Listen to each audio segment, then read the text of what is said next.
Jadi hari ini mau ngomongin soal desain pattern dalam konteks sekarang udah masa-masanya AI. Jadi ya kita coding mungkin juga sekarang udah dibikin semuanya sama AI kan.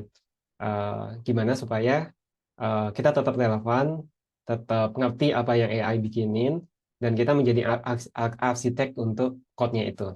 Jadi nggak biarin AI coding banyak banget, tapi kita nggak ngerti, terus nanti suatu saat meledak gitu ya. Maksudnya code-nya banyak banget, tapi kita nggak paham code-nya, dan kita juga nggak bisa ngubah-ngubah code-nya karena udah terlalu kompleks.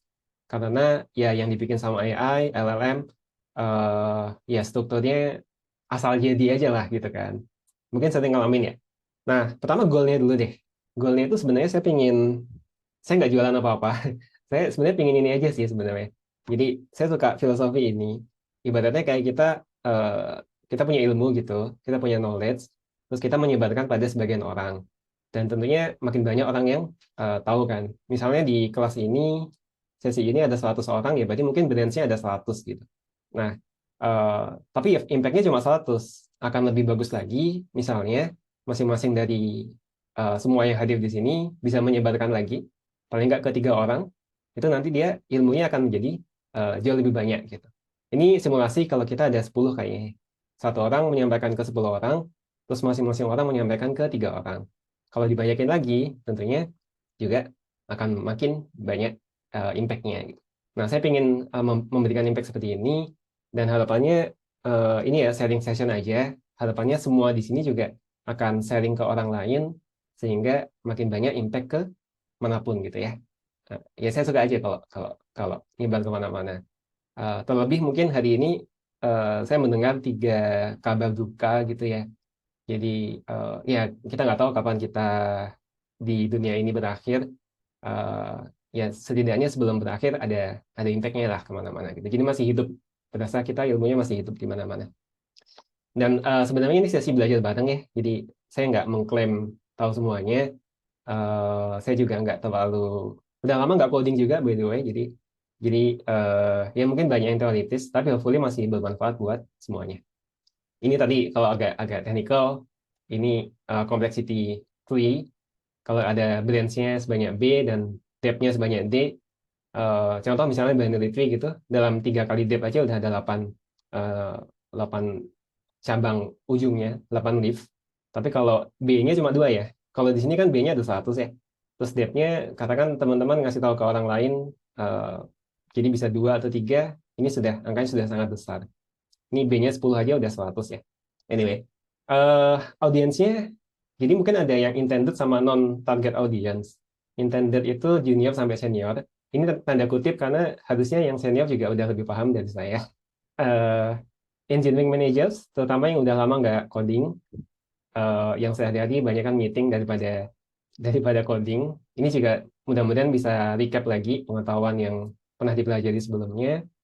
Nah, tapi ada juga yang perlu dikorbankan nih, karena kita nggak mungkin bisa cater semua kebutuhan ya. Jadi kalau kita ngajarin dari basic, nanti akan lama banget gitu kan. Jadi ini bukan target audience. Jadi kalau buat teman-teman yang baru belajar coding, mungkin akan pusing nanti materinya. Sama ini juga ya, yang suka pakai functional language, eh, yang hardcore functional language akan agak kurang nyambung karena paradigmanya berbeda. Di sini kita OOP lah gitu. Nah, mungkin sedikit recap ya buat yang baru datang. Jadi materinya kita banyak. Jadi nanti kita akan ngomongin dari sini aja ya. Dari code smell, apa aja smell-smell di apa aja bau-bau di code gitu. Biasanya semakin senior kita semakin punya indera penciuman yang makin tajam. Lihat sekilasnya aja, lihat lihat sekilas aja kerasa, oh ini kayaknya ada yang salah nih gitu. Akan kita bahas apa aja smell-nya, terus ya standar ya solid principle apa aja. Kita masuk dari iterator, nanti akan mungkin banyak yang belum pakai pakai yield, ada di Python, ada di JavaScript. Terus pattern-pattern, observer, state machine, factory, builder, termasuk nanti konteks ini dipakainya di mana. Misalnya kayak dekorator, itu nanti biar nyambung ya sama sama apa sama semua yang baik front end maupun back end. Jadi disambungkan juga, oh developer itu ternyata dipakai di HOC, React, atau hooks, proxy, adapter, composite, chain of chain of responsibility, dan seterusnya hingga DSL. hopefully bisa ke cover semuanya. Nah, kita mulai dari sini kali ya. Jadi yang happen sekarang paling nggak di 2025, code-nya sebagian besar udah generated by AI. Saya code sekarang udah jarang banget, tapi lebih sering ngasih prompt-prompt aja ke cloud, terus dibikinin gitu kan. Juga teman-teman juga mungkin sama ya. Um, Terus juga, tapi AI masih uh, lemah dalam hal decision making, terutama architecture. Kita bisa aja minta terus ya, prompt, akhirnya jadi, cuma nanti code-nya akan jadi very difficult to maintain. Bahkan kita juga nggak tahu. Kita minta bikinin test case, bisa jadi gitu. Cuma test case-nya masih paling nggak di 2015, masih ngasal-ngasalan. Jadi kadang-kadang fake gitu. Jadi kadang-kadang kita ngerasa test coverage-nya udah bagus, ternyata kalau dilihat detail test case-nya kayak apa, itu masih agak agak sampah ya. Jadi yang very obvious itu pas, tapi sebenarnya itu nggak ngapa-ngapain. Jadi kita masih perlu nge-guide AI arahnya kemana. That's why di sini topiknya adalah fundamental. Jadi buat ya back to fundamental, kita ngerti fundamentalnya sehingga kita bisa nge-guide AI. Yang ngetik code-nya biarkan AI, nanti juga akan banyak code. Nah, kita nggak menekankan pada code masing-masing ya, kayak gini. Ini ngapain gitu, karena sebenarnya sekarang udah nggak, ya kita udah jarang code lagi kan. Yang paling paling paling penting adalah kita paham high levelnya, kita paham strukturnya, code-code-nya bisa diminta bikinin oleh AI. Ya, jadi sekarang kita semua udah menjadi arsitek nih. Siap atau tidak siap, kita sekarang menjadi arsitek, software arsitek. Oke, untuk semua slide di sini, prinsipalnya sebenarnya satu ya, ETC. ETC itu singkatan dari Easy to Change. Ini kalau nggak salah dari buku Pragmatic Programmer ya, kalau nggak salah ingat ya. Atau kalau nggak mungkin dari Google, uh, buku tentang Google Engine. Saya agak lupa yang mana. Tapi kalau kita membahas desain pattern atau apapun terkait apa code yang bagus itu apa, code yang bagus itu ujung-ujungnya adalah ETC, easy to change. Karena kalau easy to change nanti akan gampang juga buat ngetes, gampang juga buat nge-extend. Ada code yang bagus yang dibikin oleh misalnya kayak kayak uh, misalnya kayak ini ya, pemenang kompetitif programming gitu, yang level-level atas. Kalau dilihat code-nya, itu code-nya bisa dibilang melanggar semua yang kita bahas ya. Bisa lihat nggak dari sini? Ya kalau dibuka code-nya itu ya nggak ada ETC-nya. Itu cuma sekali dibikin, fungsinya panjang banget, kompleks, nama variabelnya mungkin cuma A, B, C, dan seterusnya. Tapi untuk konteks competitive programming itu cukup. Nah, software engineering itu berbeda dengan competitive programming. Kita bikin software, tentunya kita pengen memaintain itu untuk jangka panjang. Maka harus easy to change. Contoh yang jelek. Ini kita udah ngomongin code smell ya. Eh, oh, oke. Kita ngomongin code smell. Jadi ini intuisi yang pengen kita bangun. Kalau AI nge-generate hal-hal seperti ini, paling nggak kita udah mencium nih.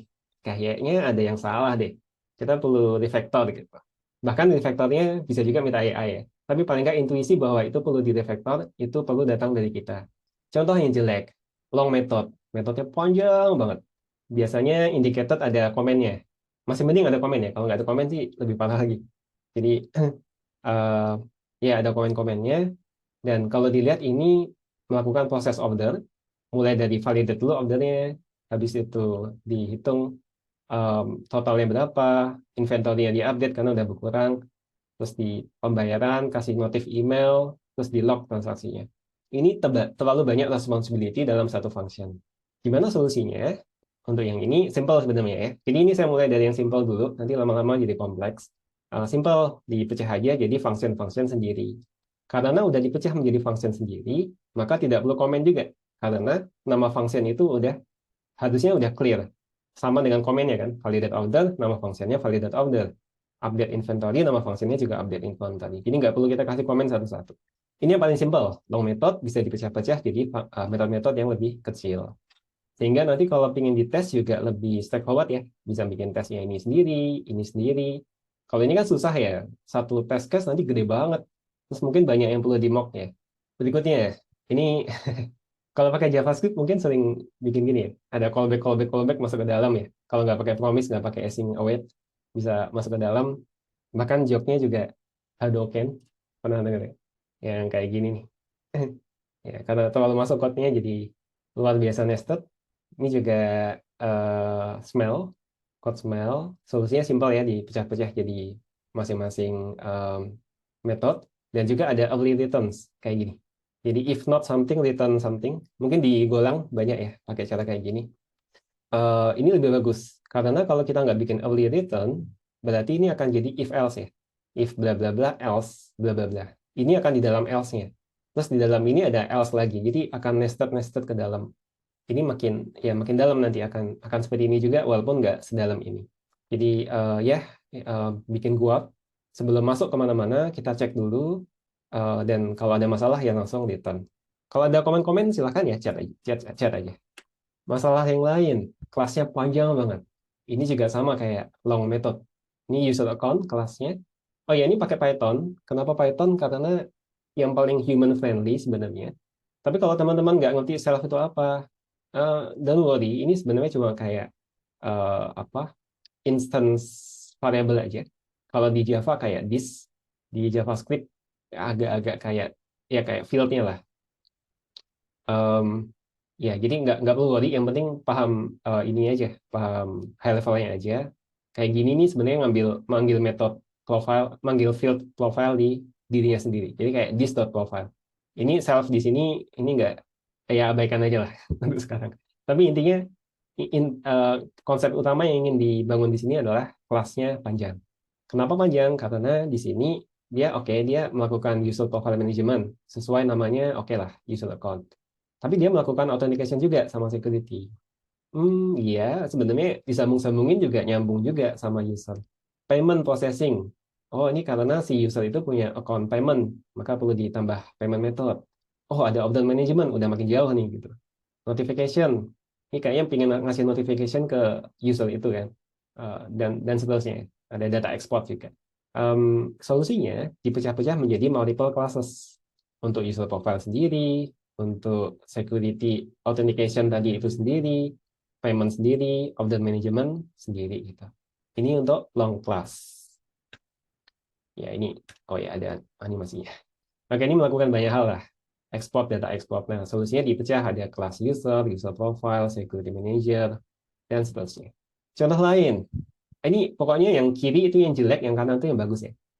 Switch statement sama halnya dengan if else lah. Kalau ada if else kayak gini, ya mungkin sering ya lihat ada code kayak gini.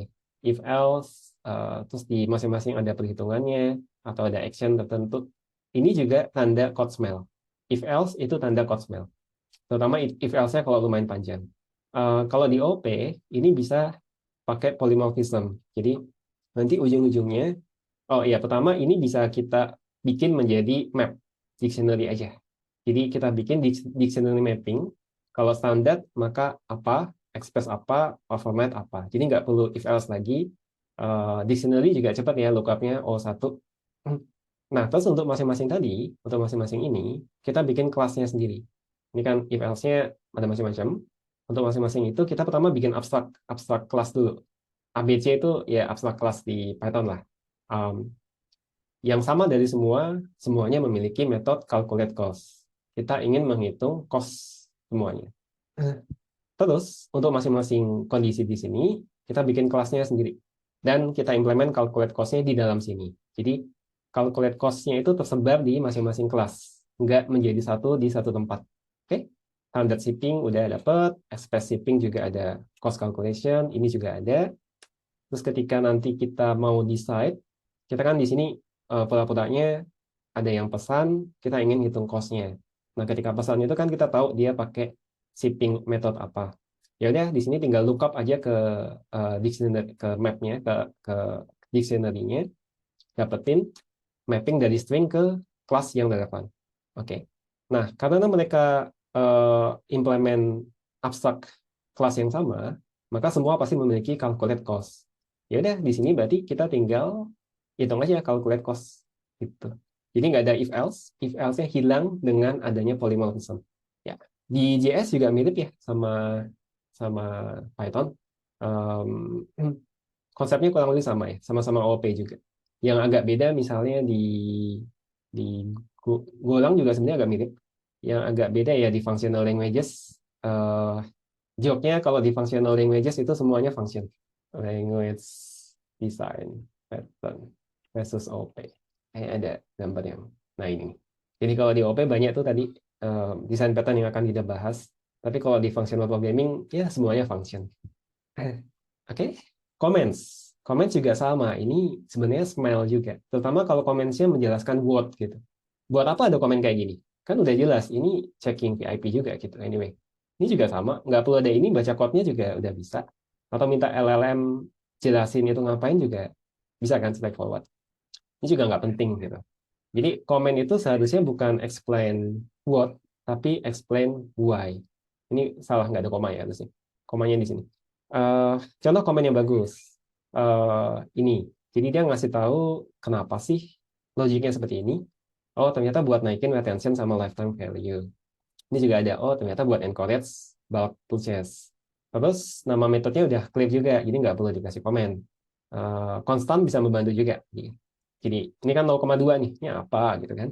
Oh, makanya harus dikasih komen 20% diskon. Tapi kalau kita bikin konstan dengan nama yang straightforward ya, VIP diskon LED 0,2, ya orang udah clear ini ngapain. Oh, ini diskon LED buat VIP.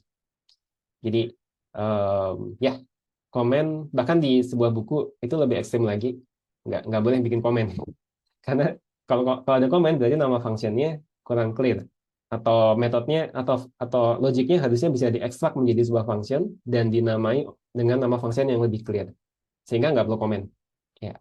Duplicate code ya mungkin udah familiar ya, dry, don't repeat yourself. Jadi kalau kerasa banyak ada copy paste di banyak tempat itu tandanya nggak kering nih, nggak dry. Contoh di sini ini sama ya, kurang lebih sama lah, cuma beda dikit. Ini juga kurang lebih sama, cuma beda dikit atau sih ini atau sama persis. Solusinya diekstrak ya menjadi metode sendiri.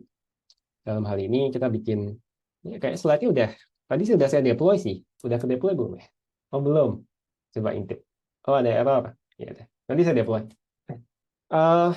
Ya, dalam hal ini diekstrak menjadi satu, boleh dijadikan metode, boleh dijadikan masukin kelas sendiri, terserah kontekstual ya.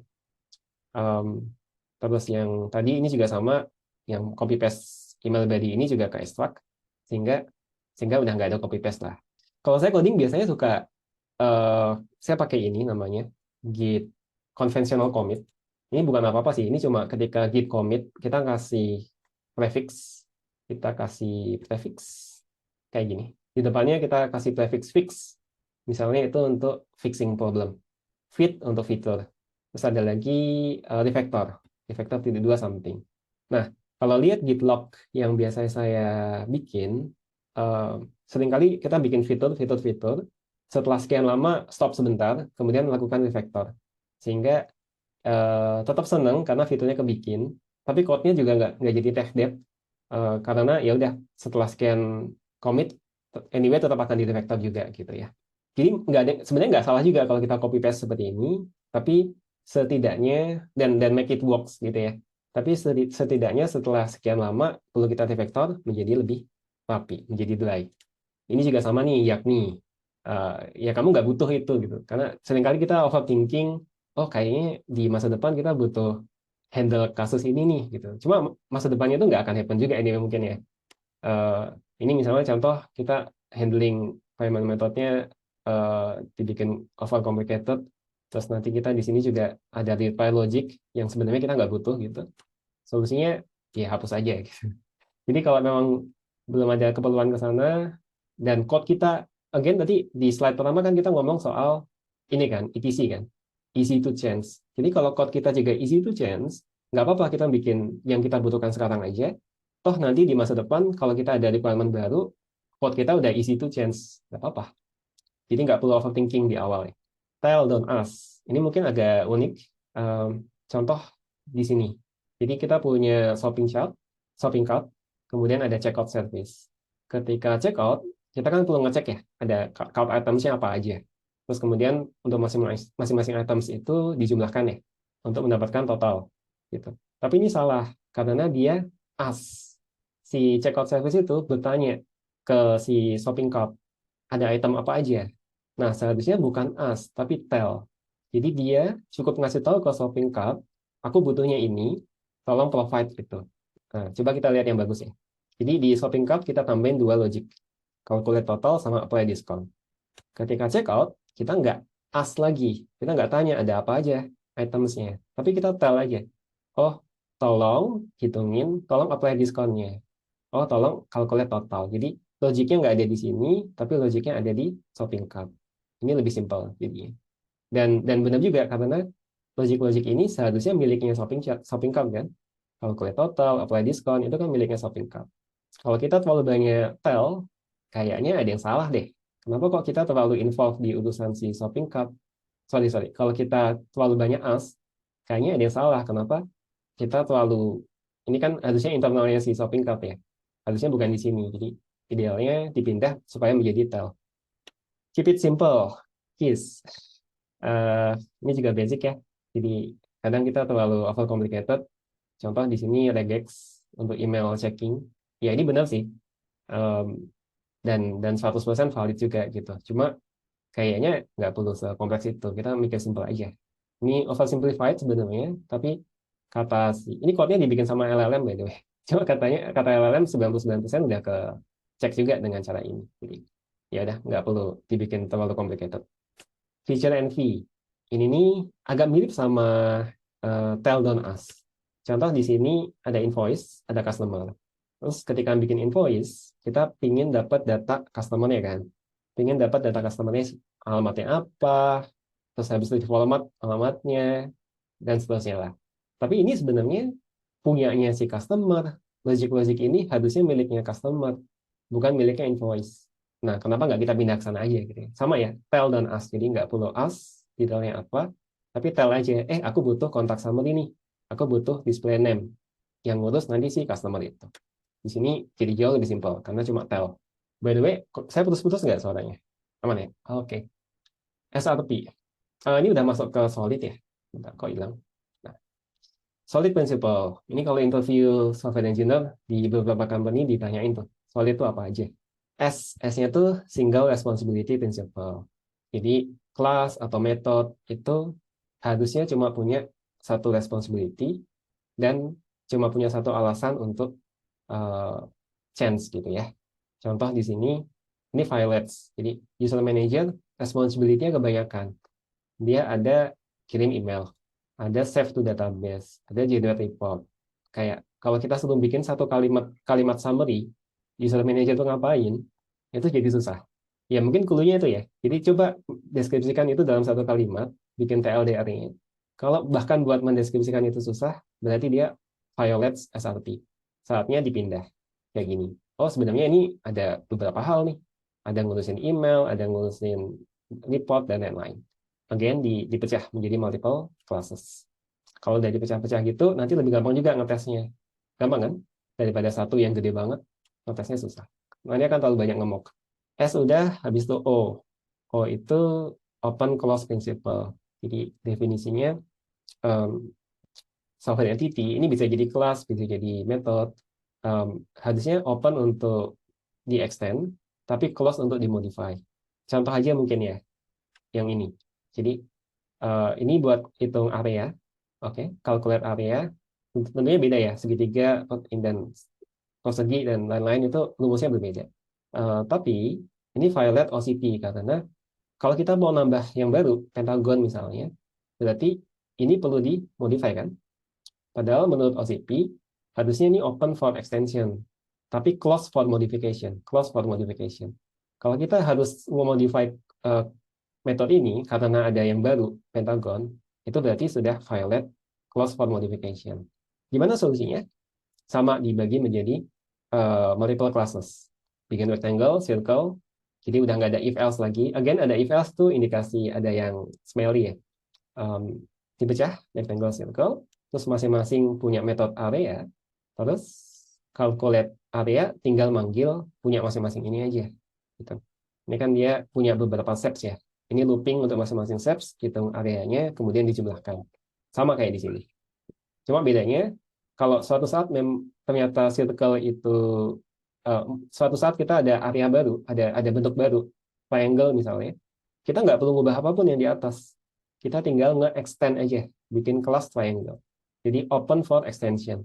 Jadi kelihatannya nggak possible ya, kalau melihat kalimat ini. Tapi ternyata possible, ya udah tinggal bikin kelas baru aja.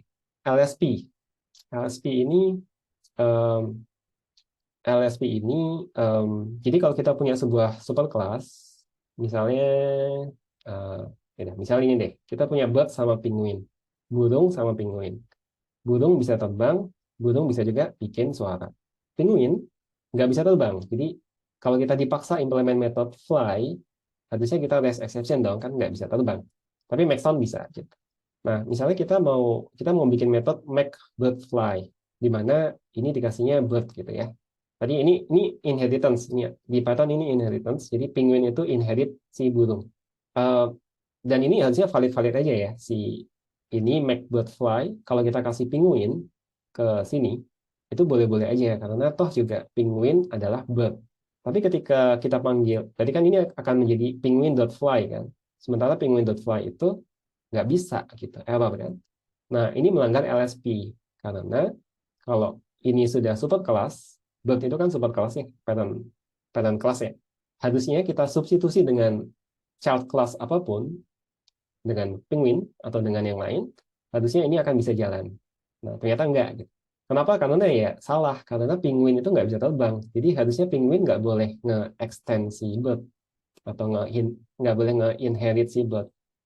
Solusinya kita perlu, berarti kita ada different species of burung nih. Ada flying bird, ada juga flightless bird. Penguin seharusnya dia inherit si flying bird. Dan si bird, di sini kita nggak ngasih metode fly. Karena nggak semua burung bisa terbang kan. Tapi semua burung bisa make sound. Jadi oke, boleh masukin. Nah, untuk bisa terbang, kita bikin flying bird. Flying bird nge-inherit bird. Oke, bisa bikin suara kan. Tapi dia nggak nambahin satu metode baru namanya fly. Kalau yang flagless, dia nggak bisa fly, adanya walk. Tapi tetap ada make sound ya, sama-sama make sound. Nah, penguin, tinggal kita bikin inherit si flagless bird yang ini. Sehingga ketika ada metode make bird sound, oke ini bisa dikasih bird, tapi kalau make flying bird fly, ini yang dikasih bukan bird ya, tapi flying bird. Karena yang punya metode fly ya flying bird. Nah ini udah oke sekarang. Jadi ini nggak akan error karena ya ketika kita manggil make bird sound, semua burung bisa bikin suara. Ketika make flying bird fly, kita harus ngasih flying bird kan. Metode yang ini requires tipenya flying bird. Maka kalau kita kasih penguin kayak gini, itu nggak bisa karena type error kan. Um, kalau kita pakai bahasa yang bisa dikompil, itu akan ketangkap ketika compile time. Ya. Nanti solid I-nya sekarang. I-nya itu interface segregation principle. Jadi uh, ini contoh ya, ini ada worker. Worker itu bisa kerja, bisa makan, bisa tidur. Iya kan, pekerja bisa gitu kan. Terus suatu saat kita ternyata find out, oke, human worker. Oke, benar kan, valid ya. Human bisa ini, tiga-tiganya. Tapi ternyata ada yang baru, robot worker. Pekerja robot, dia nggak bisa eat, nggak bisa sleep juga. Akhirnya rest exception. Mirip kayak tadi, LSP. Um, nah, ini aneh karena si klien itu dipaksa untuk implement interface yang dia tidak pakai. Dia dipaksa untuk implement eat sama sleep. Artinya apa? Artinya interface ini ada yang salah nih. Kita perlu bikin hal yang baru. Nah, kalau di Golang terutama ya itu lumayan lumayan banyak kan interface yang cukup cukup simpel, kecil-kecil metodenya. Bahkan mungkin cuma ada satu metodenya. Um, ini kita harus bikin workable, kita pecah jadinya. Nggak bisa worker, tapi ada workable. Workable dia bisa kerja. Oke. Eatable dia bisa eat. Sleepable bisa sleep. Ketika human worker, ini di Python artinya inherit tiga kelas ya.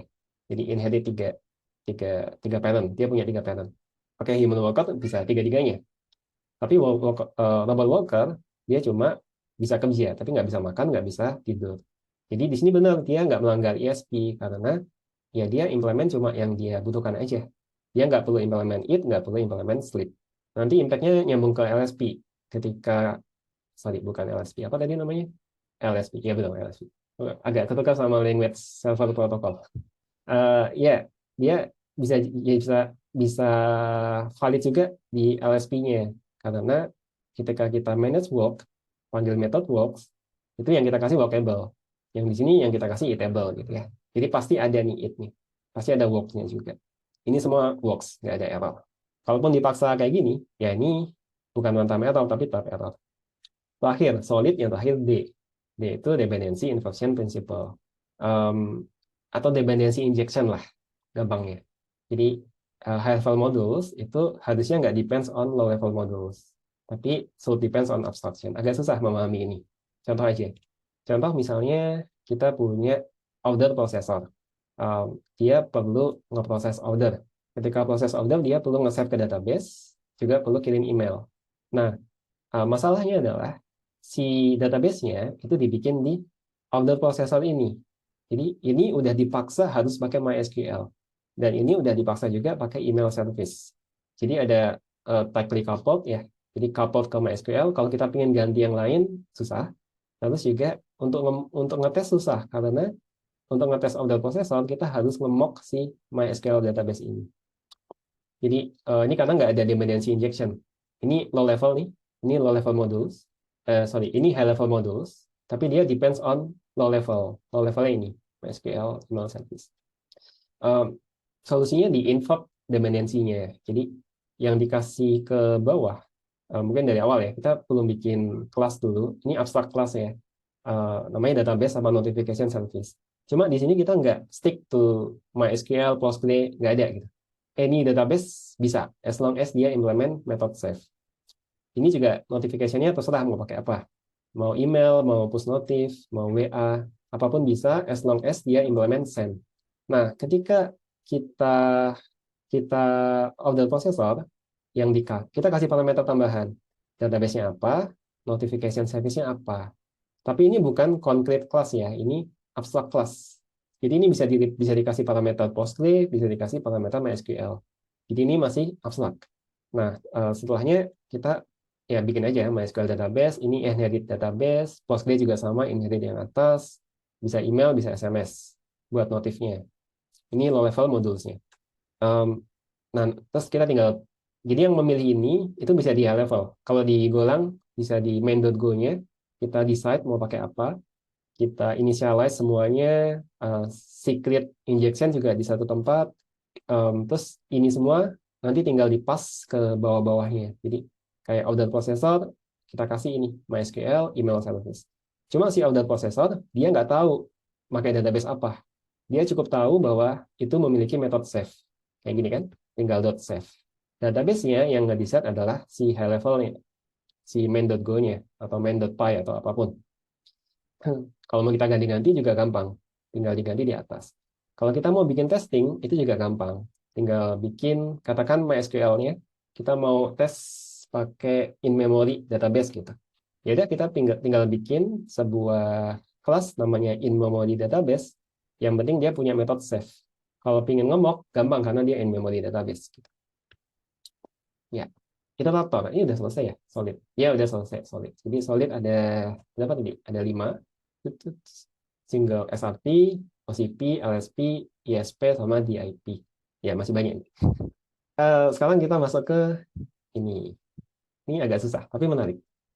Iterator pattern. Ini sebenarnya banyak di mana-mana. Di JavaScript, di Python, di Rust, di Golang kayaknya Golang ada nggak ya? Nggak tahu. Intinya gini, intinya buat looping sih gampangnya.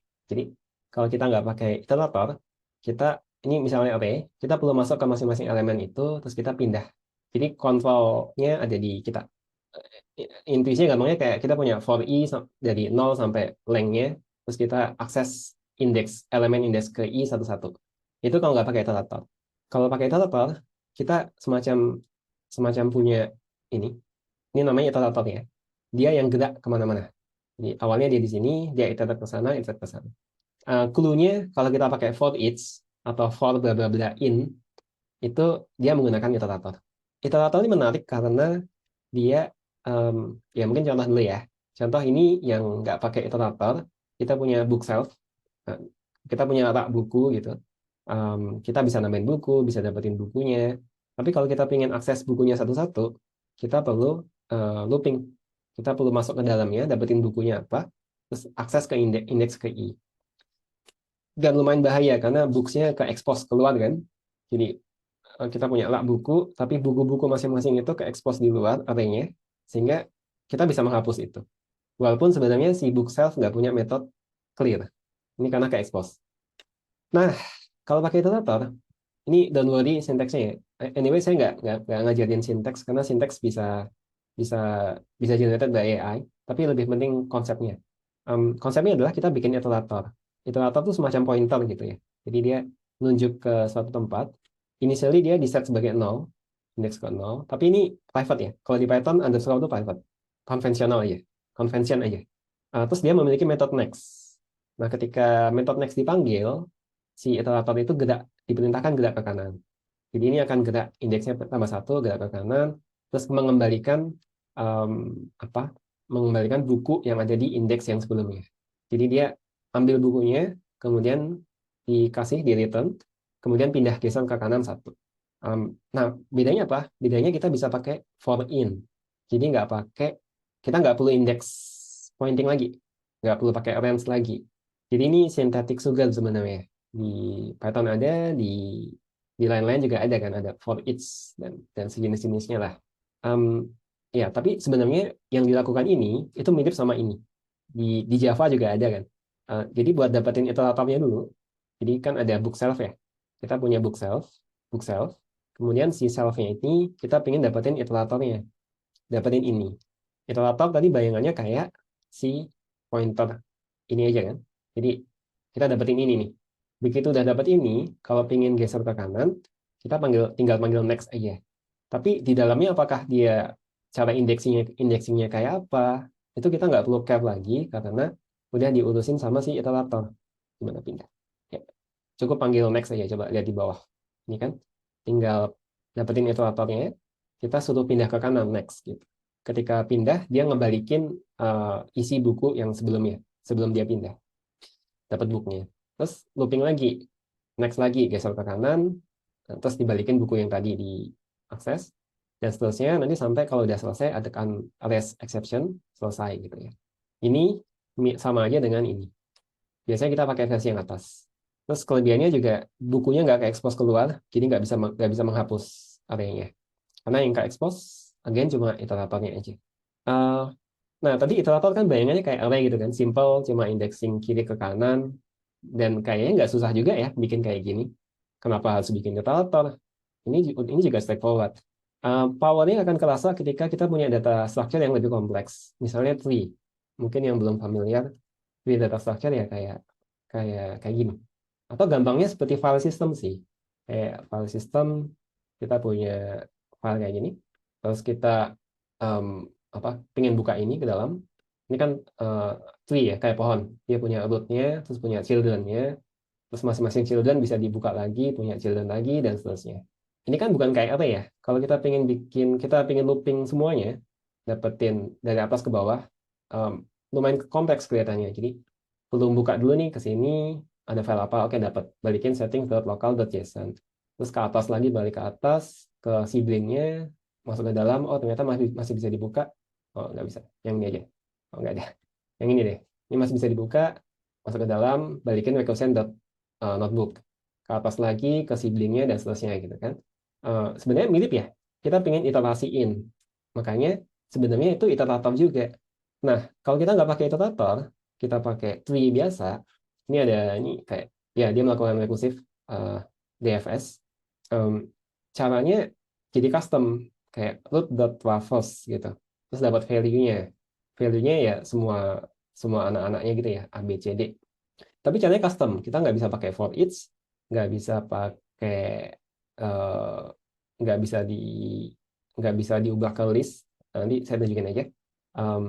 Nah, kalau pakai tree iterator, again konteks dalamnya untuk sekarang nggak akan dibahas, tapi intinya dia sama punya metode next. Ketika ada next, ya dia ketika ada di sini, metode next akan dapetin item berikutnya. Kita panggil next lagi, dia akan dapetin item berikutnya, akan dapetin yang ini, git ignore. Panggil next lagi akan dapetin ini, gitu. Dan seterusnya. Tapi bagi si yang make, dia nggak perlu tahu data structure-nya seperti apa di dalamnya. Ini kan looping biasa kan? Array looping biasa. Dia nggak peduli dalamnya tree atau apa, looping biasa bisa jalan gitu. Terus kalau manual juga bisa pakai iter, terus pakai next gitu ya. Jadi bisa dapetin satu persatu. Kalau kita nggak butuh semuanya langsung, kita bisa next next aja. Next dapat A, dapat B, dan seterusnya. Ini powernya iterator. Contoh lain, directory iterator. Sama persis yang saya contohkan tadi. Kalau manual, ya kayak harus gini ya, get all files. Kemudian, again ini beda lagi dengan tadi. Kalau tadi sebelumnya kita pakai dot travels. Di sini pakai get all files. Jadi nggak standar gitu. Padahal sama-sama semacam array tanda kutip. Padahal sama-sama iterable. Kalau pakai ini, cara implementnya juga sama ya. Kita punya directory, terus punya iteratornya, implement method next. Dalamnya biarin LLM yang bikin. Tapi cara makanya gampang. Jadi bisa for loop biasa, for each biasa. Dan kelebihannya bisa break earlier. Kan ini satu-satu ya, iterate satu-satu. Kalau ternyata udah ketemu yang dibutuhkan, ya udah bisa keluar aja. Terus bisa manual control juga gitu. Jadi geraknya mau langkah satu persatu juga bisa. Kalau ini kan, kalau yang ini kan nggak bisa ya. Oke, lainnya agak nyambung. Yield. Yield ini ada di JavaScript, ada di Python. Cuma kayaknya banyak yang nggak tahu. Um, motion, motion, namanya apa ya? Motion canvas. Kalau pakai ini buat bikin animasi pakai JavaScript. Itu pakai yield. Kalau kita lihat Redux, kayaknya ada yield ya. Redux Saga. Ini juga front end. Ini pakai generator namanya. Terus di bawah-bawah harusnya ada yield. Ya, ada yield. Kalau kita lihat effect, ini buat TypeScript tapi fungsional. Ini juga dia pakai yield banyak. Yield. Ini bawaan TypeScript, bawaan JavaScript udah ada. Cuma banyak yang nggak pakai ya. Tapi sebenarnya itu powerful. Di Python juga sama. Contohnya ini. Jadi kita punya simple counter. Simple counter dia melakukan, ya ini ada printing, ada yield-nya di tengah-tengah. Ini menjadi semacam iterable. Kita bisa iterate ke di sini.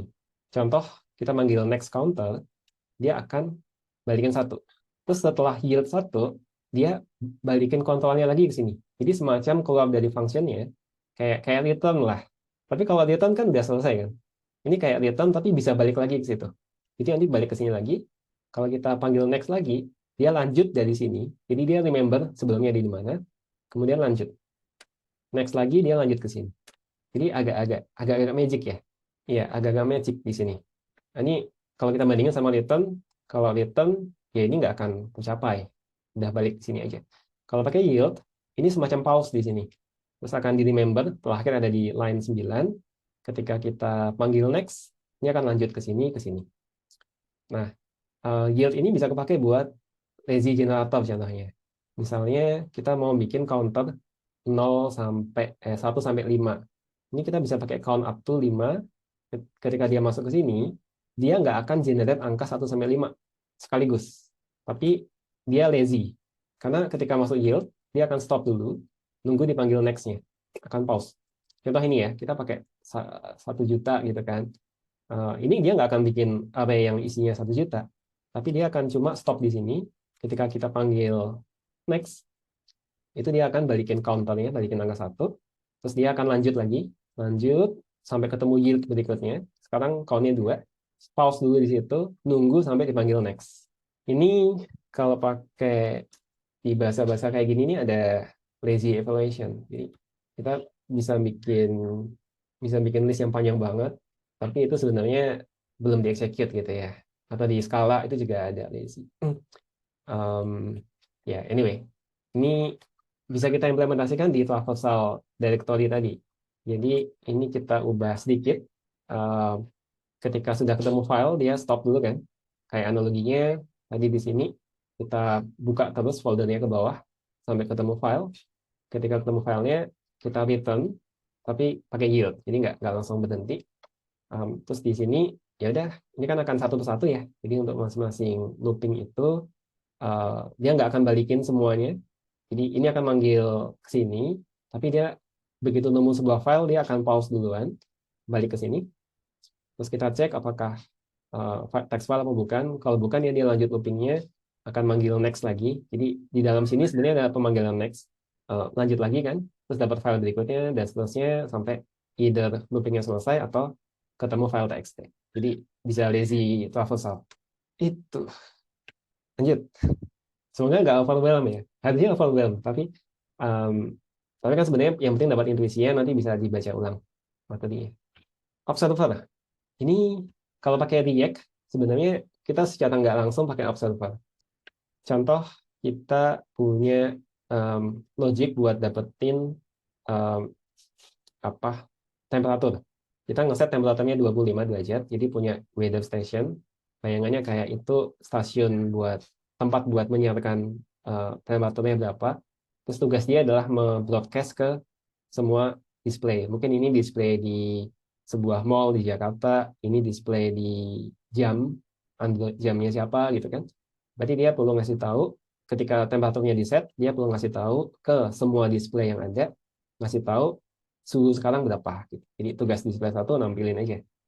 Cuma ini nggak bagus karena ya tentunya yang displaynya nggak cuma dua kan, ada banyak kan. Terus juga si weather station itu menjadi coupled tergantung sama si display. Harusnya enggak. Nah, uh, uts, mana ini? Oh ini. Ya, um, solusinya gimana? Solusinya kita bikin namanya observer. Jadi weather station itu dia memiliki metode add observer. Tugasnya apa? Eh, tugasnya dia memiliki array, isinya siapa aja sih yang observe. Jadi kita simpan. Ketika ada yang mencoba mengobserve, jadi dia kayak subscribe gitulah ya, subscribe for notification. Dia akan ditambahin ke si array ini. Terus ketika kayak ada, berarti ada dua ya di array tadi.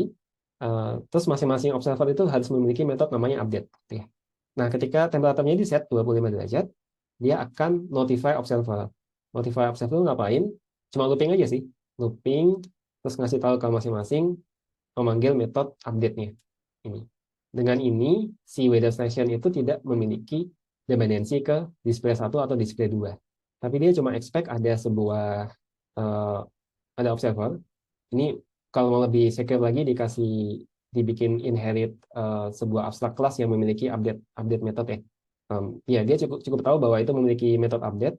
Ketika di notify, tinggal panggil metode update-nya aja. Nah, dipakainya di mana? Di React. Ada useState kan?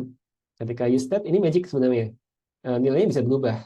Kalau kita ubah nilai ini pakai set count, somehow semua tempat yang memiliki yang memakai count itu akan berubah kan? Kenapa bisa begitu? Karena itu observer. Jadi ini ada versi simple kalau kita mau bikin useState sendiri. Um, Sebenarnya dia memiliki observers. Jadi si komponen yang ingin dengerin update-nya itu diregisterin di observernya. Nah, ketika set state dipanggil, tadi nilainya berubah kan? Dia perlu looping semua observer itu, panggil re-render. Gitu aja sebenarnya. Jadi ini kalau ini berubah karena buttonnya diklik, counternya nambah, somehow di sini bisa update kan? Karena si rendernya dipanggil. Yang manggil render siapa? Ya set count. Ini versi simplistik ya. Nggak tahu di dalamnya dia kayak apa. Aplikasinya apa? Sebenarnya banyak. Kayak di Google Sheet misalnya. Kita bisa bikin formula kan? Ini tambah ini. Terus ini, terus ada lagi ya. Misalnya ada lagi. Ini juga gini. Terus dijumlahin. Somehow, kalau kita ubah di sini, berubah semua kan? Ini berubah, ini berubah. Kalau nggak pakai observer, repot tuh. Berarti kita perlu looping semuanya, cari tahu apa yang seharusnya berubah, kemudian diubah. Tapi karena observer, kita tahu bahwa ini di-observe sama si ini.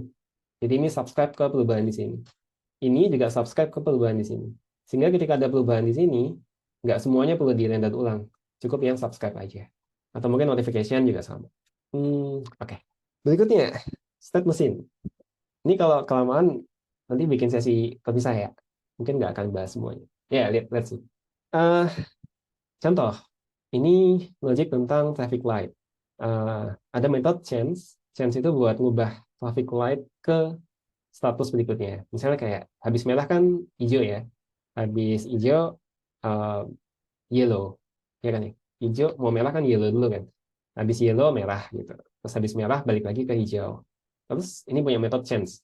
Punya juga metode pedestrian request. Jadi ini kayak uh, apa?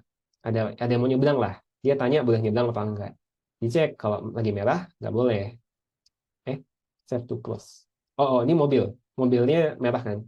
Makanya kalau mobilnya merah, pedestriannya boleh nyebrang dan seterusnya. Cara makainya ini ya. tinggal .sense, terus pedestrian request. Tapi ini melanggar beberapa hal yang kita bahas tadi. Karena ketika misalnya ada traffic light yang baru, warnanya baru gitu ya, berarti kan perlu ngubah ini gitu. Terus misalnya flow-nya berubah, habis red bukan green tapi yang lain, berarti perlu diubah logic di sini. Kalau pakai state machine, jadi ini pattern state machine ya. Um, uh, Logiknya sama, kita bikin abstract class, punya dua metode, terus untuk masing-masing state, itu kita bikin kelasnya sendiri. Ada red, green, sama yellow. Terus masing-masing juga implement ini ya. Nah, ketika terus kita punya traffic light. Traffic light itu kayak state machine manager-nya. Dia yang nge-manage state-nya. Jadi dia kasih tahu, dia tahu state sekarang apa. Initially awalnya merah. Ketika manggil change, dia akan dia kan ke sini kan, change, terus habis itu this.state.change. State-nya itu kebetulan lagi merah. Tapi bisa juga nanti yellow, green, dan lain-lain. Ketika manggil change, itu akan manggil di sini. Kebetulan karena merah ya. Jadi kita nggak pakai if else ya di sini. Nggak if merah. Oh ya, tadi kan di awal kita udah bilang ya, if else itu kan tanda ada yang agak smelly gitu. Di sini kita hilang nih if else-nya. Dia tahu sendiri karena polymorphism ya.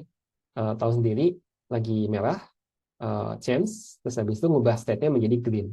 Terus ketika manggil change lagi, karena sekarang green, dia akan langsung masuk ke sini. Ketika ini sekarang udah jadi yellow, dia akan masuk ke yellow state. Jadi if else-nya hilang, state-nya clear, ada apa aja. Terus perpindahannya itu, kalau kita ingin tahu dari red bisa pindah kemana aja, tinggal lihat di sini aja. Ini kan, dia pindah ke green. Nah, state machine ini powerful, banyak yang bikin library-nya. Salah satu yang menarik itu punyanya Ruby. Jadi dia punya state machine, bisa ngasih tahu inisialnya apa. State machine itu dalamnya sebenarnya cuma if else, semacam if else doang ya sebenarnya. Walaupun nggak ada if else-nya. Ya mungkin ada if else, dia bisa pindah ke state yang berbeda tergantung eventnya apa. Ini bagusnya Ruby, sintaksnya cantik, bisa dibaca. Uh, Bisa dibaca kan ya? Dia punya state machine, inisialnya dia park, terus ini saya nggak tahu, saya nggak baca dokumentasinya, udah lama banget pakai ini, tapi kayaknya masih bisa paham. Jadi ini kayaknya ketika dia mau pindah dari park, dia mau pindah dari apapun, pindah ke park, sebelum sebelum pindah masuk ke park, dia manggil metode ini. Kembali kayak, saya kembali. Dia dari park pengen pindah ke apapun, pakai seatbelt, kayaknya ya. Terus kalau ada class, dia setelah transisi masuk ke state class, dia manggil metode tow buat di direct lah. Setelah transisi um, dari repair, dia fix. Dan seterusnya lah. Ini state mesin. Jadi clear state-nya apa aja, terus masing-masing state bisa punya metode sendiri-sendiri. Terus dari state itu kita bisa define dia boleh pindah kemana. Jadi ada case-case yang itu nggak boleh pindah kan. Misalnya dari red, dari lampu hijau ke lampu merah, itu kan nggak boleh.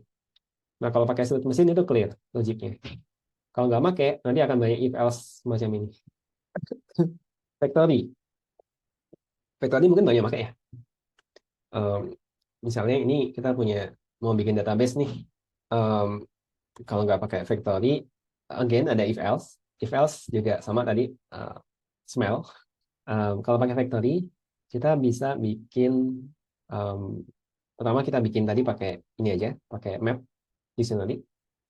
Kita bisa bikin dua public nih, database factory sama test database factory. Untuk yang ini kita kasih Postgres sama MySQL, tapi kalau yang ini mungkin kita bisa bikin lebih simpel database-nya. Nanti yang pakai tinggal gini aja, create database Postgres. Nah, dia memilih pakai database factory, berarti pakai real database. Tapi kalau dia mau pakai yang test, ganti aja ini sama test database factory. Maka yang kebikin adalah test database. Ya kayak public lah, dia bisa decide mau bikin apa. Builder. Builder ini harusnya banyak yang pakai ya, tapi mungkin nggak aware itu builder. Uh, Contoh misalnya kita mau bikin query gitu. Ada dua cara lah. Kita mau agak cantik dikit atau mau agak string manipulation gitu. Select bla bla bla terus digabungin semuanya menjadi query utuh.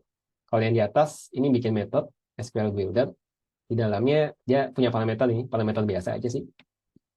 Dia baca masing-masing parameternya terus dia mau construct string kayak gini. Kalau pakai builder jadi cantik. Jadi kayak gini. Jadi masing-masing itu jadi kayak metode sendiri gitu ya. Ini metode bisa di cascade dot gitu. Kemudian terakhir manggil build. Di build ini dia baru bikin sinteksnya. Kalau kita lihat satu-satu, yang unik dari builder, ciri-cirinya dia selalu return self atau return this. Dia ini kan kelas, oh kok kelasnya hilang ya? Oh kehapus. Ini kelas SQL Query Builder. Dia memiliki coba benerin aja kali ya. Dia mungkin ada yang penasaran bikin slide-nya pakai apa? Bikin slide-nya pakai pakai pakai Quapto namanya. Quapto. Dia bisa awalnya buat bikin notebook ya. Cukup bikin Jupyter notebook, terus nanti bisa bikin slide, bisa jadi website juga. Jadi kayak kayak di website ini sebenarnya masing-masing yang di sini ini Jupyter notebook aja gitu. Outputnya juga udah ada di sini. Jadi lebih simpel buat bikinnya. Tapi dia bisa bikin slide juga. Kalau bikin slide, dia punya plugin apa namanya tadi? Apa? JavaScript. Tadi ada yang komen JavaScript slide. Reveal.js, sebenarnya cuma Reveal.js aja dalamnya. Jadi semuanya Markdown. Yang enak adalah saya pakai Cloud. Jadi ketika bikin uh, materi ini, awalnya ini nggak ada apa-apanya. Saya cuma bilang to do gitu. Terus tinggal komen di Cloud-nya kayak gini. Tolong baca file ini, terus cari komen to do-nya. Tolong isi dong to do-nya gitu. Terus follow pattern yang udah ada sebelum-sebelumnya.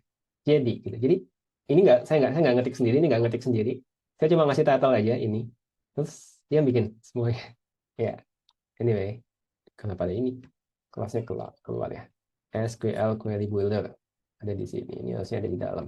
Terus ini karena geser satu di 60 menjadi 61 kan? 70. Tambahin satu-satu.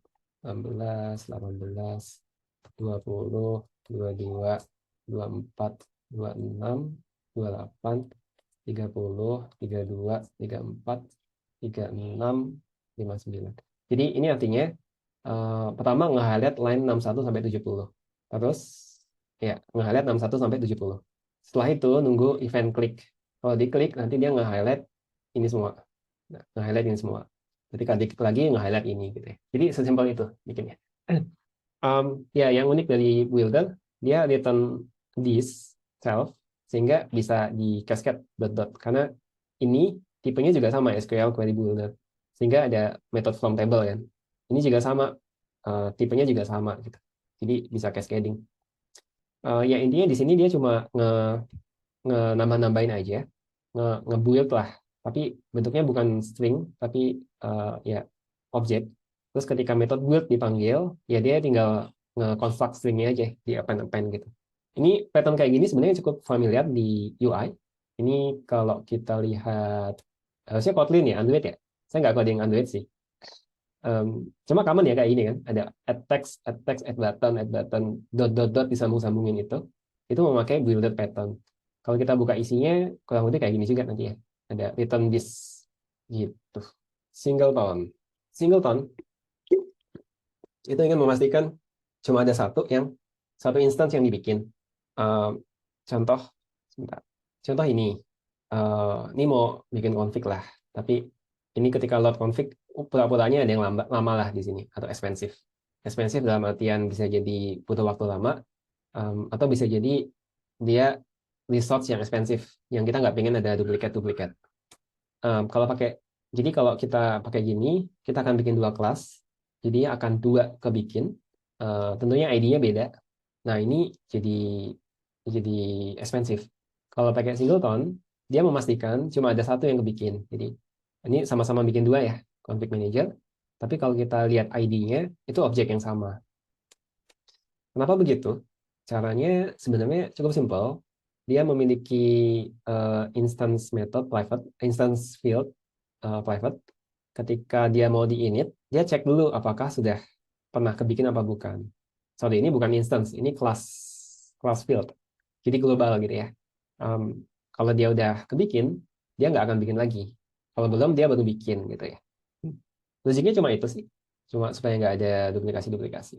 Dekorator. Dekorator itu ngedecorate. Ini lumayan unik ya, lumayan menarik ya. Misalnya nggak pakai dekorator, kita punya coffee. Coffee harganya segini. Coffee-nya dikasih milk. Oke, harganya nambah. Coffee-nya dikasih milk dan sugar, nambah lagi harganya. Terus habis itu dengan whip, itu apa nggak tahu, tambah lagi gitu. Cuma kombinasinya kan banyak ya. Kalau kita mau ada coffee with sugar, perlu bikin lagi. Coffee with whip juga perlu bikin lagi. Kalau pakai dekorator, kita cukup bikin, ya again abstrak. Terus habis itu coffee itu inherit itu. Ini beverage decorator juga inherit itu. Masing-masing punya method cost. Nah, ketika kita punya milk, kita tinggal inherit si beverage decorator. Beverage decorator itu can be um, can be anything gitu ya. As long as dia implement beverage. Bisa coffee juga karena coffee kan implement itu kan. Um, nah, di sini disimpan nih beverage-nya apa tipenya. Kalau dihitung cost-nya, ya cost-nya si beverage-nya itu gitu kan. Nah, ketika milk dipanggil cost-nya, dia akan menghitung cost-nya si milk 2 ditambahkan dengan cost-nya si beverage-nya. Beverage cost-nya itu, ya itu ini. Punya sugar.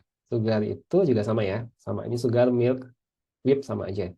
Nah, yang menarik adalah kita bisa bisa kayak kayak boneka Rusia gitu ya. Oh, kayak gini. Ya kayak gini kan. Di dalamnya ada yang lain gitu kan. Ini juga sama. Ini milk di dalamnya ada kafenya. Sugar di dalamnya ada coffee dan seterusnya. Akibatnya bisa juga nested kayak gini. Coffee di dalamnya ada milknya. Sorry, milk di dalamnya ada milk. Di dalam milk ini ada coffee. Ketika kita manggil cost yang ini, dia akan masuk ke sini kan. Tambah 2. Ininya apa? Ininya itu adalah si milk coffee. Maka dia akan hitung costnya si milk ini kan. Dapat 2 gitu. Tapi dalamnya masih ada lagi coffee. Berarti ini akan melakukan operasi 2 ditambah 2 ditambah 2. Jadi ada rekursifnya, tapi nggak kelihatan dari sini kan. Karena kita pakai dekorator. Jadi secara nggak langsung ini akan masuk ke child-childnya terus gitu. Dan kalau kita mau mixing, mau bikin yang aneh-aneh juga ya tinggal di mix-mix aja gitu kan. Dekorator itu banyak di Python. Misalnya kita punya metode greet. Ini cuma print aja hello someone. Kita mau nambah logging nih di sini. Ya udah berarti kita perlu bikin greet with logging. Kita sapa dulu, terus baru hello someone ini sama dengan di atas, kemudian selesai. Kalau kita mau kasih timer nih, pengen tahu berapa lama jalannya. Jadi hitung time-nya dulu, hello, habis itu time to time, print berapa lama gitu. Cuma kan ya repot ya, mirip kayak tadi, kalau ada kombinasi aneh-aneh, jadi banyak banget nanti. Nah, ini bisa pakai dekorator, again detailnya bisa dibaca sendiri. Kita bikin dekorator log nih, buat nge-log. Bikin juga time, buat bikin timernya. Kalau mau pakai, pengen di-apply, tinggal gini aja. Nanti si grid-nya itu, metode ini, ibaratnya dibungkus sama metode time it, dan yang ini dibungkus sama metode log call. Jadi ada bungkusnya. Eh, Nah, si grid ini menjadi punya superpower. Ketika kita panggil ini, dia otomatis akan nge-log juga, sama otomatis akan hitung time-nya berapa. Jadi ini powerful sih. Kita bisa nge-debug, nge-benchmark function-function, cukup ngasih dekorator kayak gini. Nggak perlu ngubah dalamnya. Jadi nggak perlu nge-print line di sini, udah mulainya kapan, akhirnya kapan. Terus kalau kita punya metode lain, harus diimplement juga. Nggak perlu, tapi cukup dikasih dekorator ini aja. Di React, ada namanya HOC. Itu juga dekorator. Nggak akan detail. Nah, ya, asumsi yang teman-teman udah pakai HOC. Contoh di sini kita ada ngecek apakah usernya authenticated apa enggak nih. User profile, user setting, ini cuma bisa dibuka oleh mereka yang udah authenticated. Tapi kan logiknya copy paste ya, di mana-mana kan. Nah, bisa bikin HOC kan. Without, ini kita authenticate di sini, kita cek di sini, tapi dia menerima sama kayak pattern yang sebelumnya, dia menerima hal lain untuk di wrap di dalamnya. Di dalamnya kan akan dipanggil juga nih.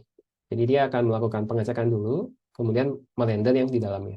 Sehingga ketika ada user profile sama user setting, kita bisa hapus pengecekannya, tapi tinggal di bagian bawahnya kita wrap dengan without. Jadi ini dia masih kosongan, belum ada authentication-nya.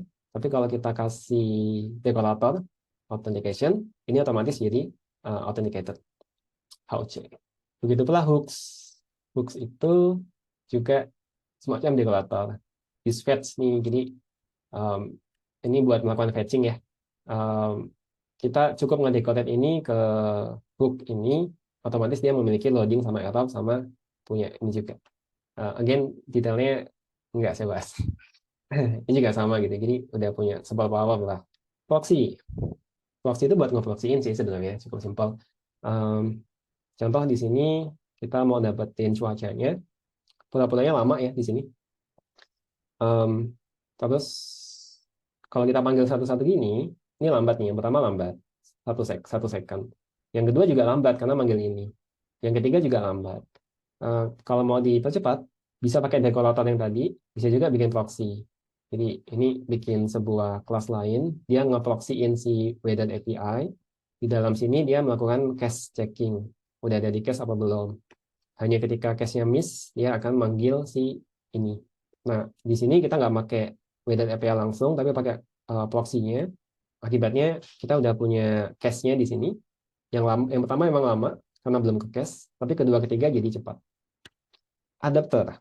Adapter contoh kalau kita punya payment gateway yang berbeda-beda. Ada PayPal, ada Stripe. Kebetulan API endpoint-nya juga beda-beda. PayPal dia harus begini. Ini katakan dia punya client library ya. Dia nama metodenya make payment, di sini charge.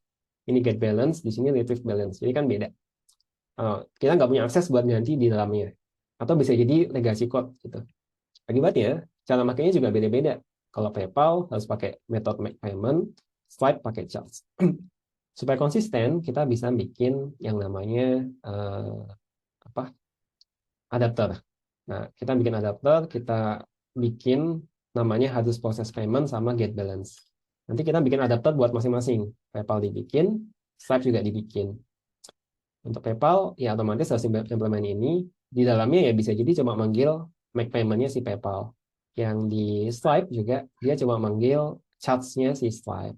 Tapi nama metodenya sama dan return value-nya juga disamakan oleh si adapter itu. Kalau yang ini returnnya beda-beda nih, status, ini outcome gitu kan. Akibatnya si main metode kita jadi nggak konsisten. Harus kita handle di sini. If PayPal maka ambil outcome, if Stripe maka ambil, oh sorry kebalik. Ya gitulah. Kalau pakai ini, si adapter yang tugas buat me-adapt metode pemanggilannya sama dan juga return value-nya sama. Sehingga di sini kita bisa gonta-ganti gampang, bisa looping juga karena toh juga mereka pasti memiliki metode yang sama. Terus composite. Composite itu ketika kita punya beberapa hal yang um, sebenarnya sama tapi nggak sama. Misalnya kita punya file sama dictionary. File sama dictionary itu sama-sama punya get size. Ya kan? Nah, kalau yang di kiri, ya kita nggak pakai composite. Jadi ada masing-masing punya get size sendiri. Mereka nggak implement abstract class yang sama. Sehingga cara makainya beda. Kalau mau nge-add file, kita pakai add file. Kalau dictionary, add directory. Kalau kita pakai apa namanya ini? Adapter, composite, composite. Composite, kita bisa bikin konsisten, metodenya add, sama-sama add. Terus ketika mau dapat get size, itu juga bisa tinggal get size. Nah, kelebihan lainnya di sini. Jadi ini logiknya kompleks. Untuk dapetin get size-nya directory, kita perlu lihat ada file apa aja, get size. Ada directory apa aja, get size gitu ya. Tapi karena kita pakai composite, maka file dan directory itu dianggap sama. Kenapa bisa dianggap sama? Karena file sama directory sama-sama implement abstract class yang sama. Akibatnya, yang ini tuh ada dua loop, bisa dijadikan satu. Karena dua-duanya punya get size. Kalau di Python bisa lebih singkat lagi, bisa pakai list comprehension. Kayak kayak di sini, tinggal get size. Jadi child itu bisa jadi si directory, bisa jadi file. Kita nggak perlu care lagi karena ya composite dianggap sama. Dipakainya di React. Ini kan komposit ya. Di dalam div bisa ada button. Di dalam button bisa ada children lagi dalamnya. Tapi semua tipenya sama. Semua sama-sama React component. Semua memiliki metode render. Sehingga bisa dianggap sama. Chain of responsibility. Ini ya, ini contohnya kayak middleware sebenarnya.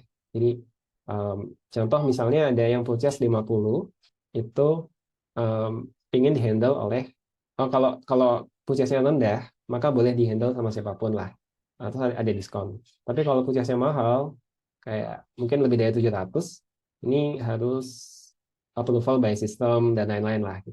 Intinya ada if else, again if else smell, uh, bisa jadi itu perlu di refactor.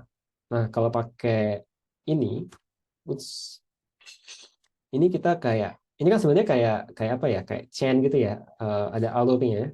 Dia harus ngecek ini dulu nih. Kalau lolos ngecek ini, baru ngecek ini. Kalau lolos ngecek ini. Itu mirip juga dengan, jadi gini, ada namanya handle, ada juga set next. Misalnya, nih kita bikin chain-nya nih. Dari yang small, habis itu next-nya adalah medium, habis itu large. Jadi harus ngecek ke sini dulu, baru ke sini, baru ke sini. Akibatnya ketika ada kayak gini, dia akan masuk ke yang small dulu. Di small itu dia ada metode handle, akan dicek. Oke nggak nih? Oke, 50 kan kurang dari 100. Maka si small itu akan ngehandle. Oke, akan dihitung sama dia. Tapi misalnya lebih mahal, 500, si small nggak bisa ngehandle. Dia akan masuk ke else-nya. Si small itu akan ngelempar ke yang berikutnya. Jadi ini akan manggil support.handle. Support.handle itu akan ngecek next-nya siapa nih? Next-nya si small siapa? Oh, ternyata si medium. Jadi akan dioper ke sebelahnya. Nanti di medium juga sama, ada pengecekan. Kalau dia nggak mampu ngehandle, dia lempar ke sebelahnya. Sebelahnya siapa? Sebelahnya dalam hal ini si yang gede. Jadi medium nggak tahu ya sebelahnya siapa ya. Tapi itu di set di main. Kepakainya di mana? Kepakainya misalnya middleware. Contoh, ada request masuk, perlu di authenticate dulu nih. Boleh masuk apa enggak? Terus habis itu di lock juga. Habis itu ada rate limit buat ngecek apakah dia nge-brute force apa enggak. Nah, ini juga sama nih bikin chain. Jadi instead of di routernya kita cek satu-satu, oh dia boleh authenticate, dia authenticated apa enggak, terus di lock satu-satu, di rate limit satu-satu. Itu bisa dipasang di middleware aja. Ini urutannya dia nge-lock dulu, authenticate, rate limit. Jadi urutan ini penting di sini. Kalau ini di reject sama logger, tapi kayaknya agak aneh ya, logger kenapa nge-reject. Kayak logger cuma nge-lock, habis itu nge-pass ke berikutnya. Authenticate bisa nge-reject nih. Kalau nge-reject ya udah stop di sini, nggak akan masuk ke sini, nggak akan masuk ke rootnya. Kalau ini oke, rate limit juga bisa ngecek. Ini udah kebanyakan request apa belum? Ini middleware. Comment. Masih banyak nggak ya? Oh, enggak, dikit lagi. Comment ini lumayan unik. Jadi dia bisa ada time machine ya. Kalau pernah pakai Redux, itu ada time travel. Jadi kita bisa, misalnya kita ngeklik sesuatu di UI gitu. Terus nanti kan ada perubahan sesuatu kan. Kita bisa lihat step by stepnya apa. Terus kita bisa undo juga ke yang sebelum-sebelumnya. Kayaknya nggak ada demonya di sini. Ya, kita bisa tahu perubahannya apa, masing-masing perubahannya apa, dan dia ngubah apa. Terus kalau mau di undo tinggal di ini ya, diklik aja nanti ke undo perubahannya. Nah, untuk melakukan itu sebenarnya itu pakai comment pattern. Um, ini yang nggak bagus ya. Yang bagus yang ini. Jadi kita bikin sebuah kelas comment punya dua metode, execute sama undo. Terus action-actionnya kita jadikan sebagai kelas. Type berarti dia ngetik sesuatu. Delete berarti dia delete dan seterusnya. Nah, ketika type, execute-nya apa? Oh, execute-nya berarti dia nambahin sebuah teks ke kontennya. Tapi undo-nya apa? Oh, berarti undo-nya hapus yang paling kanan gitu. Kita buang. Ini kan nambahin paling kanan, nih hapus paling kanan. Delete sebaliknya, ketika execute dia menghapus yang paling kanan, ketika undo dia menambahkan lagi yang paling kanan. Jadi disimpan deleted teksnya apa? Disimpan. Ketika di undo dia akan balikin lagi. Nah, kalau kita bikin text editor, kita bisa kayak gini. Jadi text editor habis itu execute command, execute command. Ini ngetik sesuatu, ngetik hello, terus dia ngehapus dua. Nah, ketika execute command, dia akan nyimpan ke historinya. Nyimpan historinya. Jadi ketika dia manggil undo, dia tinggal lihat histori yang paling kanan, terus dikeluarin, terus yang untuk masing-masing komen ini, undo komennya akan dipanggil. Beda-beda tergantung dia apa, type atau delete. Gitu. Jadi bisa time machine. Dan action-action itu bisa dianggap sebagai sebuah uh, elemen di dalam dalam dalam array gitu ya. Ini kan jadi sebenarnya action kan, tapi dia di wrap menjadi menjadi kelas, terus dia punya execute sama undo. Ya. Contoh di Dax action, nggak tahu masih pada pakai nggak ya? Ini juga sama sebenarnya. Strategi ini ketika kita butuh algoritma yang berbeda-beda. Contoh kita mau nge-sort produk, tipe-tipenya sortingnya beda-beda, bisa by price, name, rating, dan lain-lain. Again, if else itu code smell, tanda code smell. Ya oke lah, ini dia ada sorting berdasarkan, dan cukup simpel aja ya pakai lambda, dia ngecek sortingnya by apa. Tapi sama juga tadi ada open close principle ya. Jadi kalau kita nambahin sorting baru, kita perlu nge-open ini nih. Kan harusnya nggak boleh. Nah, kalau pakai strategi, kita akan bikin multiple strategi. Masing-masing punya metode sort. Terus ketika kita mau nge-sort, kita tinggal milih strateginya mau apa. Ini produk, strateginya mau pakai price. Oke, tinggal sort produk. Ini mau ganti, mau pakai popularity. Tinggal sort produk juga. Ini strategi. Template method banyak dipakai. Contoh, ini ada copy paste nih. Dia pengen nge-mine data dari CSV sama JSON. Tapi step by step-nya sama. Harus buka file dulu, ekstrak datanya, analyze, kemudian send report. Ini juga sama. Tapi dalamannya beda. Gimana caranya supaya kita bisa nge-enforce semuanya akan melakukan step by step yang sama. Nah, caranya kita bikin sebuah kelas yang isinya dia udah ada template. Jadi dia punya banyak abstract method ya. Extract data dia nggak implement apapun. Parse data juga nggak implement. Terus di sini kita, ini masih abstrak ya, jadi nggak bisa dijalanin. Step by step-nya kita define di sini. Open file dulu, extract data. Extract data ini belum diimplement ya, jadi nggak ada kan? Tapi dia expect child yang inherit itu buat nge-implement. Analyze, kemudian send report. Jadi template-nya udah ada, step by step-nya udah ada di sini. Nanti tugas si child-nya tinggal nge-implement si ini, metode yang tadi belum diimplement. Tapi dia nggak perlu tahu urutannya apa. Jadi ini sama ini urutannya akan ikut template yang di atas tadi. Akan konsisten dengan ini. Tapi bisa di custom. Ini bisa beda, ini juga bisa beda. Ya, jadi copy paste-nya hilang, tapi urutannya tetap konsisten sama. Itu gunanya template method. Contoh React komponen life cycle. Itu kan ada urutannya ya, komponen did mount, will unmount, dan seterusnya. Ini dulu render, kemudian will unmount. Nah, urutan itu udah di-define harusnya di satu tempat di sini gitu kan. Nanti si yang child-nya tinggal implement masing-masing, Nanti tugas tugas si parent class-nya udah nge-ensure bahwa ini duluan akan di-execute, ini kemudian baru ini. Visitors. Ini kalau kita pengen looping, pengen visit semua-muanya. Jadi kayak kita punya file, punya directory, terus kita pengen nge-touch semua-muanya gitu ya. Uh, Contohnya apa ya? Intinya sih dia punya metode accept ya. Jadi accept itu artinya dia di visit. Ya ini saya belum baca. Ini generated by AI. Tapi intinya dia bisa root.accept. Dia akan ke intinya akan traverse sih dia. Mana-mana. Ya, ini akan accept, dia masuk ke sini, kemudian akan visit directory-nya. Terus ketika visit directory, kalau tergantung dia mau ngapain, apakah dia mau ngitung size-nya. Jadi kayak dia akan visit berbagai tempat. Terus ketika visit itu dia kita bisa define masing-masing visitnya mau ngapain. Mau hitung size-nya, mau hitung search atau apa. Jadi kalau lihat di bawah sini, kita punya size calculator, terus habis itu root.accept size calculator. Ini akan dikasih ke sini.